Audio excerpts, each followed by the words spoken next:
Hello fiber friends! Welcome to the Jillian Eve channel.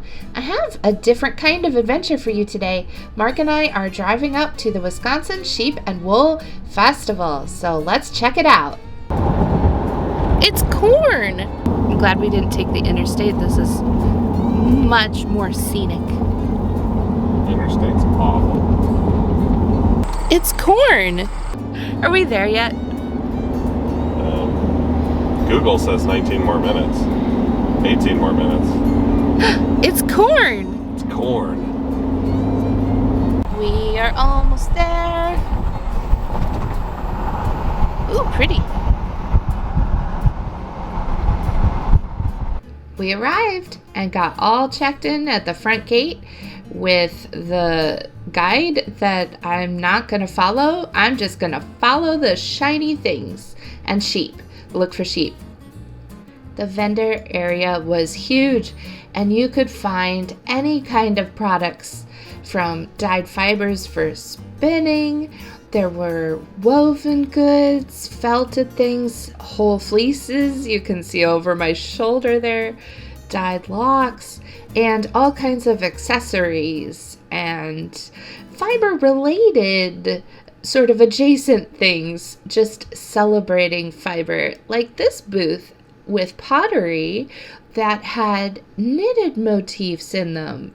There were several potters there, and I did find it interesting to talk to the vendors who had buttons and baskets and handcrafted things that were not specifically fiber. They said that they got such a reception of respect for the time and craft that it takes at the fiber festival compared to craft shows, which was a little bit sad, but also made me happy to know that fiber arts people are awesome people and we understand the hard work it takes to handcraft beautiful, beautiful items, whether it's wool or anything else.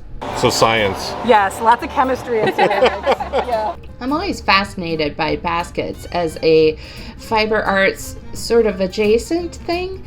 Some definitions of textiles require cloth to be the output, and baskets are containers, not cloth, but they are woven from fibers. So I'm interested in how those definitions work. I got a really cool little basket from this shop. Then we headed over to see a demonstration of a pendulum wheel. A pendulum wheel has a spindle, not a flyer, and the pendulum is the part with the spindle on it that swings away from the spinner so that they can get a longer distance to draw out their fibers. The large wheel is the size of a walking wheel, and so it gets a tremendous amount of twist very quickly, and it was just really cool to see one actually in action. So you have a treadle down there, and you're also turning the drive wheel. So right. It only actually the treadle only operates the arms. You watch this. See, I'm not turning the wheel. Nothing's turning. It's just operating the arm, right? So now you've got the wheel. It drives the drive band, turns the wheel, and puts the twist around the spindle, right? So I build up a ton of over twist, and then you start to long draw, right? Watch this long draw. This is super sick. Like, yo, it's a 4-foot draw. That's nice. Off of like a quarter turn of the prop. That's goals right there. It's 47-inch wheel to a 1-inch whirl. So the ratio is 47 to 1. Even on the largest Kromsky on the market right now, it's only a 29-inch wheel. Okay? So this is still 2 times faster. And like you on my modern wheel, it would take me, and I spin quickly, it takes me a few hours to get a full bobbin. On this, you could do a full bobbin in like an hour. If you were just continuously spinning, you could get it done. The thing is that you can do 6 feet of yarn in 3 minutes. You just watched it, right? Like, look at this. The crazy amount of twist this thing is building. Like, all of that in a minute. Not even. And then, so to wind back on, prop in the reverse, like you would flying, you know? Prop in the reverse, and then just slowly walk it back up. Same thing. I'm trying to make my bobbin like super even because I don't want it to slip and like cause bad tension and everything. Yeah, the better you pack it, the more you put on it. Exactly. So I'm like really trying to go slowly when I'm putting it back on, but I'm starting to see the same. It's a pendulum wheel, a weight pendulum wheel. It was designed in 1986 That's by a fantastic. man named Watertown. 1866. I was gonna say that. I know, I get it wrong every time. Thank you so much for No big deal, right? I really wanted to get another fleece. There were so many beautiful ones, but I have several at home to finish up, so I held back. We also went to the booth for Blackberry Ridge. This is a mill that was featured in Clara Park's book, The Vanishing Fleece. They are located in Wisconsin, and I'm hoping to be able to get up there and do a tour and an interview with them and get to show you all what a real actual small mill looks like. So it was really neat to see all of their products and the yarn that they make and everything that was going on there, and also to kind of meet people and say hi before just showing up at their business with my cameras going. The owners of Blackberry Ridge are wanting to retire and are looking to sell their mill. So if running a mini mill is a dream of yours, get in contact. There's a mill for sale. Some of my patrons were specifically asking to see the display from Bumblebee Acres. They have different yarn colorways that are inspired by different fandoms, and it was so cool to see just their color stories for each one. I love their setup. It was really beautiful and inspiring. I wanted to make a whole shawl out of this. It was so gorgeous. But I have so many projects. I can't walk away, step away. There were so many tempting things at every turn. This is Fresh Lotus Designs, and they had such gorgeous fibers for spinning. I wanted to take home all of it, and I only took a little, but look at all this beautiful stuff. This was another booth that really caught my eye. Thistle Ridge has their own flock of Shetland sheep, and so all of the spun yarn that they have is naturally colored just from the different colors of the Shetland wool. Oh, it's just stunning. By this time we were starting to get a little hungry, but I spotted another booth that we had to stop at first. Snyder Spindles! It was my goal to get one of the geared spindles. I gave one away for a giveaway at some point a while ago, and I've missed it ever since. It was such a great spindle. We got to meet Mr. and Mrs. Snyder themselves. It was just so much fun. I don't have any footage of us chatting because Mark, my cameraman, quit recording because he was having so much fun talking. But Snyder Spindles was there and we got to meet them, and that was great.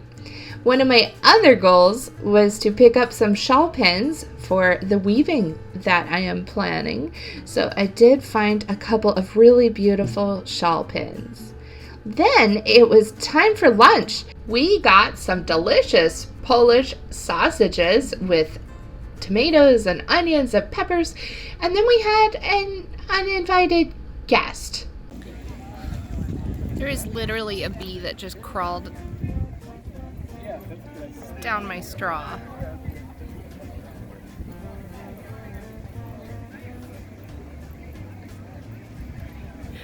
That's a nope drink. That's a nope drink. That's a nope drink. Oh, he's going back in for another sip. Oh dear.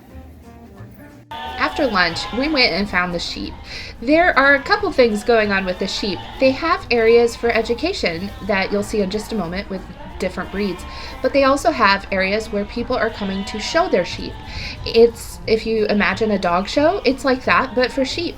We didn't get any footage because the ones that were happening when we were there were kids they were kids showing their sheep, which I loved seeing. I love seeing a new generation get involved in fiber production, in wool, in sheep raising, and all of those things. I think it's wonderful, but also I'm not going to put kids on the internet like that. So we didn't record any of that part. The clouds started to get a little overcast, and we thought it might be time for rain, but we hung in there. Things get kind of muddy if the skies open up, but there were also some interesting other little wildlife things to see. This giant stick bug was on the side of one of the barns. It was fascinating. And the other side, there's me spinning over in the corner. I was spinning while I was walking around with my new Snyder spindle and some fiber that I got. But the other thing we went to go see was the area where they have all the different sheep that are there for display to show the various breeds of sheep. And so we were able to see in person, these are some Jacob. I believe the ones next to them were BFL. And it was a lot of fun talking to the growers and hearing more about why they chose the breeds that they chose to work with. These are some Soay sheep, which are a rare breed of very primitive sheep. Their ancestry goes back thousands of years, maybe. I'll have to double check in the Fleece and Fiber book when I get a chance, but it was really cool to see them. Yeah, all these sheep were just kind of hanging out. I think these were some Leicesters, which are the type of wool that I am currently using in my weaving project. So it was just really great to see the sheep themselves. This is where the material comes from that we work with. They had some Scottish blackface sheep, which are very common in the UK, but not as common in the United States. This guy likes scritches. Mark gave all the sheep little scritches.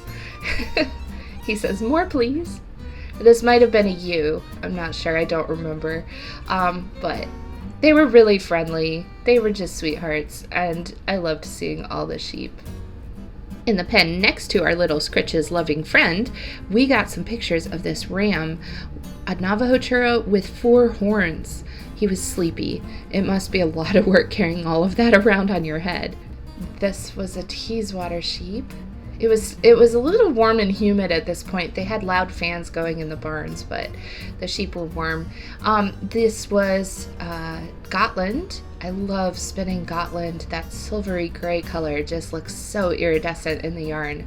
I love Gotland sheep. Some of my favorites to spin. The hay is always greener in your neighbor's stall, huh, friend? Get those noms.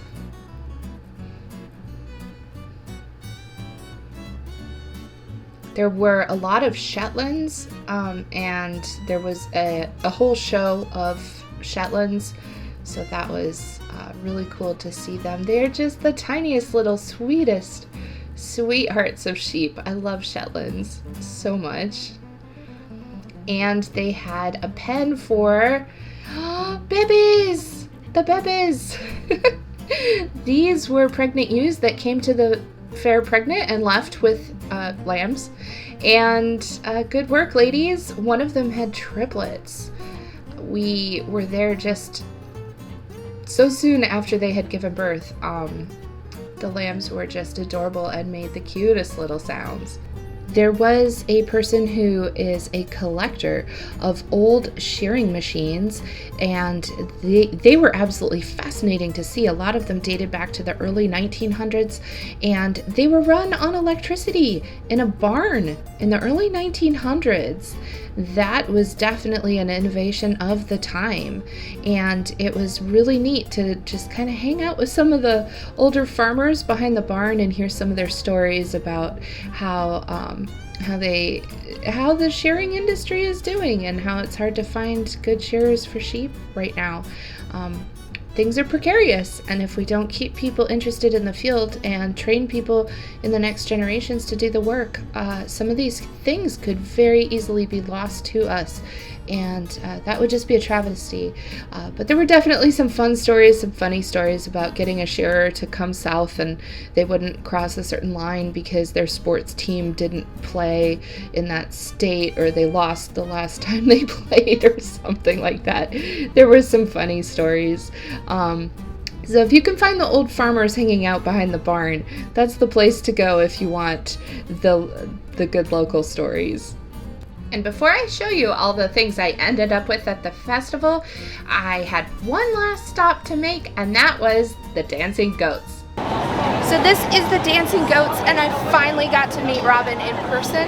Robin, I have loved using your creations for so many projects. It's just been so much fun because of the history connection and the practicality of it. It's fantastic. So I'd love it if you introduce yourself to my viewers. Just like my ads in Spin-Off and Ply, I'm the maker of odd and forgotten things, and that's what I do. And people like Evie are the ones that help me do that, because I can't find all this research by myself. I depend on folks in the fiber arts to do that for us, and I'll bring those things back to life that everybody's forgotten, and they'll be on my Etsy store. Go check out his Etsy. I'll have links. Always links. I got to meet so many wonderful fiber friends at the festival. I will make a bigger deal next year and hopefully have a meeting space where I can meet even more of you, because some of you missed me and were sad, and we don't want anyone to be sad. I loved meeting my viewers. You all just make this channel such a special place, and I love doing what I do. All right, we are home, and here are the couple of things that I got. I got this little colorway of different, these are all merino fibers that I put together. I have some kind of an idea for a weaving project or something that'll be fun. Here is my Snyder spindle that I got. This is what I spun and plied while I was just walking around. It's a little bit of that merino.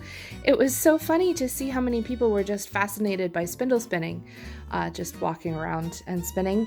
I think people were a little more familiar with wheels, but anyway, it was kind of fun. Also from Snyder, I got these adorable spinning wheel earrings that I'm sure you'll see me wearing in lots of videos. I got a couple of shawl pins for some projects that I have ideas for. This one has a little amethyst on top. I thought it was so pretty. And I got this little owl dish. Isn't he cute? I love owls and I love purple, so it was perfect for me. This is the basket that I mentioned that I got from Basket Artistry, and the cool thing about this basket is that it's meant to put some fiber in, and then a spindle fits right in this little holder. Just like that. So this is what I had as I was walking around and spinning, and I had all my fiber in this little basket. So this just had me dreaming of walks through the forest in the autumn with the leaves turning colors, and lots more spinning. And from the Dancing Goats, I got a couple of Nalbinding needles that I want to try out. This one is in walnut and it's curved, and this one is cherry. I believe Robin said cherry. So I will be testing those out and let you know how they go.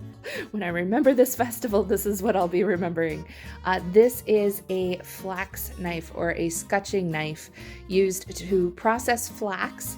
This is from the Dancing Goats. Robin made this one, and it is based on the one that was found in the Oseberg ship burial. And so this would be like Viking age, so old and amazing. So I have some flax growing in my garden. I needed a tool to be able to process that flax, to spin it, and show you how all of that is done. And so why not use an ancient tool? I thought that would be fantastic. So thank goodness Robin had exactly what I needed, and I can't wait to show you that project in the future. So all in all, it was a wonderful day. Thanks for joining me on this adventure. I'll see you all next time. Happy spinning.